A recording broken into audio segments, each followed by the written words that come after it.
How to read a histogram. So first we're going to start by talking about bar graphs. So we have an example here. It says, for how many years have the math teachers at TAB been teaching? And then there's a list of the 8 teachers who are currently teaching math and how many years they've been teaching. So when I take a look at the graph, you'll notice that it has everybody's name along the bottom, and then their number of years of teaching up the side. So when you have a bar graph, it graphs in categories. So in this case, every category is a teacher, and it tells you for each specific teacher how many years they've been teaching. And this is useful if you want to know who's been teaching the longest or who's been teaching the least. But a histogram is a little bit different. So you'll notice when you look at the histogram that on the x-axis at the bottom, it doesn't have teachers' names anymore. What it has instead is it has the number of years of teaching and it has intervals.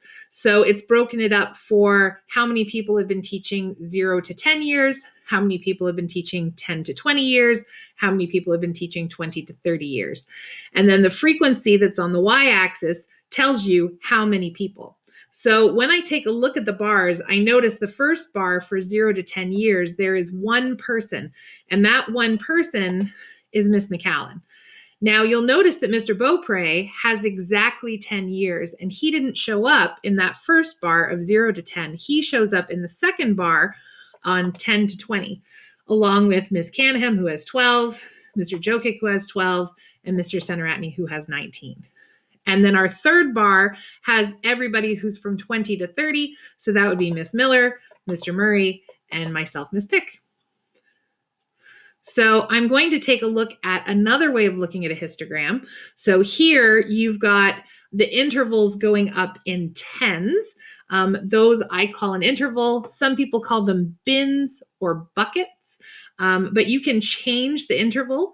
So if I take a look at the next graph, it's the same data, but you'll notice that this time the intervals are going in 5 years of teaching instead of 10 years of teaching. So we're going to try an example. It says the following histogram shows the number of people in different age groups. So we have the different age ranges along the bottom, and we have the frequency or the number of people up the side. So it says how many people are between the ages of 60 and 70. And that's this bar right here between 60 and 70. And you will notice that there are 3 people between the ages of 60 and 70. So there are 3 people. And then it says how many people are under the age of 40. So under the age of 40 means we're looking at the 2 bars to the left of 40. So we've got our 20 to 30 bar, we've got our 30 to 40 bar. So there's 2 people in the first bar, there's 4 people in the second bar, and 2 plus 4 makes a total of 6 people. And then our last question says how many people are there in total? So we're going to look at all of the bars. So there are 2 people between 20 and 30. There are 4 people between 30 and 40. There are 4 people between 40 and 50. There are 5 people between 50 and 60. There are 3 people between 60 and 70. There are 1 person between 70 and 80. There's nobody between 80 and 90, and 1 person between 90 and 100. So if you add all of those numbers together, you get a grand total of 20 people. And that is how you read a histogram.